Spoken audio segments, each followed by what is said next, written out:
ये आपका अट्रैक्टिव होगा और ये क्या है अपना रिपल्सिव फोर्स है।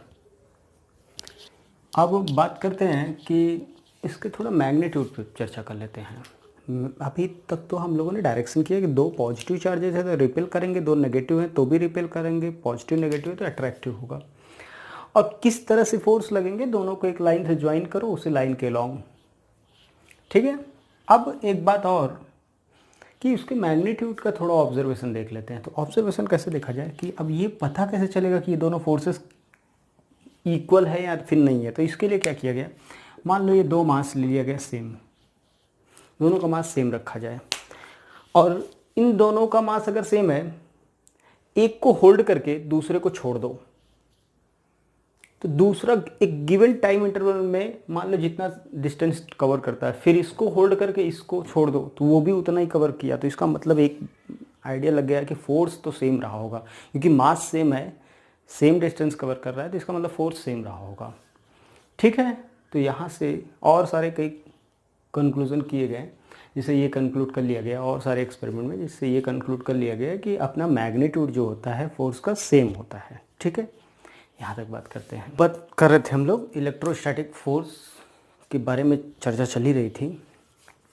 तो एक बात तो क्लियर हो गया था अपना कि एक चार्ज अगर Q1 है, एक चार्ज Q2 है, तो ये इधर फोर्स इस पर लगेगा 1 2 और इधर फोर्स इस पर लगेगा F21, force on 2 due to 1। तो हम लोगों ने जो बातें अभी तक ऑब्जर्वेशन जो मिल चुका है, वो ऑब्जर्वेशन क्या कहता है आपको।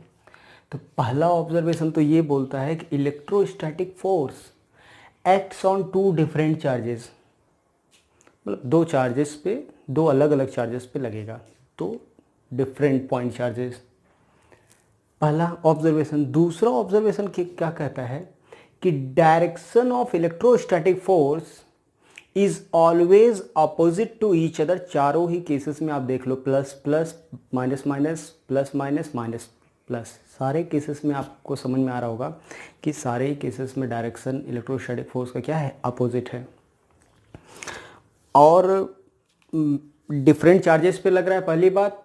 फर्स्ट ऑब्जर्वेशन आप लिखेंगे कि जितने एक्सपेरिमेंट, चारों हम लोगों ने ऑब्जर्वेशन, चारों एक्सपेरिमेंट में जो ऑब्जर्वेशन देखा वो देखा electrostatic force acts on two different charges, first observation. Second observation, electrostatic force acts on two different charges and they are equal in magnitude, दोनों का मैग्नीट्यूड सेम है, ये भी बात देख लिया गया था।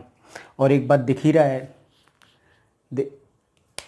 दे are equal in magnitude and opposite in direction. Equal in magnitude का मतलब यह होगा कि F12 is equal to F21, magnitude equal होगा, पहला। दूसरी बात समझ में आ रहा है कि their direction are opposite to each other.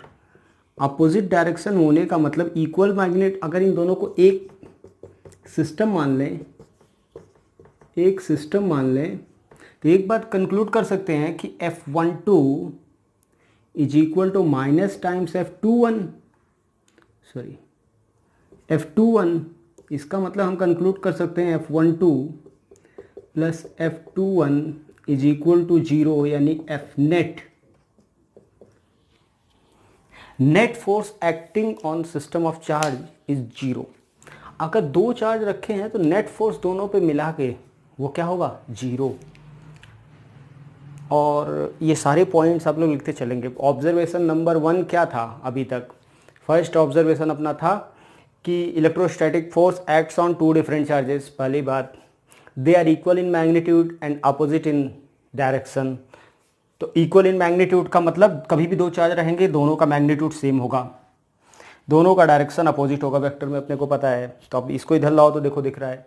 अच्छा, अगर इन दोनों को एक सिस्टम मान ले, दोनों को एक सिस्टम मान ले, तो दोनों पे क्या होगा, चाहे ये माइनस प्लस का केस हो, चाहे आप देख लो, चाहे प्लस और माइनस ले लो, तो इस पे इधर लगेगा 1 2, इस पे इधर लगेगा Q1 Q2 पे, तो भी देखो F नेट क्या है, 0। तो सिस्टम पर नेट फोर्स जीरो है, तो सिस्टम पे अगर नेट फोर्स जीरो है तो तीसरा महत्वपूर्ण point P system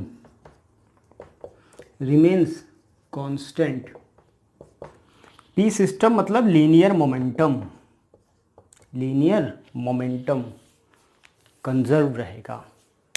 linear momentum क्या रहेगा अपना, कंजर्व रहेगा। तो इतने पॉइंट्स हम कंक्लूड कर लिए। हमें जो अभी तक के ऑब्जर्वेशन में समझ में आया है 3-4 पॉइंट्स। पहली बात लिखते रहिए, लिख लीजिएगा आप लोग। फर्स्ट ऑब्जर्वेशन जो कूलम्स लॉ के पहले ऑब्जर्वेशन देखो एक्सपेरिमेंट के, बहुत इंपॉर्टेंट है एक एक ऑब्जर्वेशन कि दो electrostatic force acts on two different charges. पहला। Second observation they are equal in magnitude and opposite in direction. और उसके बाद equal in magnitude opposite in direction, तो नेट सिस्टम पे फोर्स जीरो होगा तो लीनियर मोमेंटम कंजर्व रहेगा। इन तीनों जो कंक्लूजन है उनको लिया जाए तो हम एक बात और कर सकते हैं, क्या electrostatic force is an action reaction force? Our point conclude that electrostatic force is an action reaction force. इसको भी आप लोग लिख लीजिएगा, चौथा point, electrostatic force is an action reaction force. ठीक है, आगे बढ़ते हैं।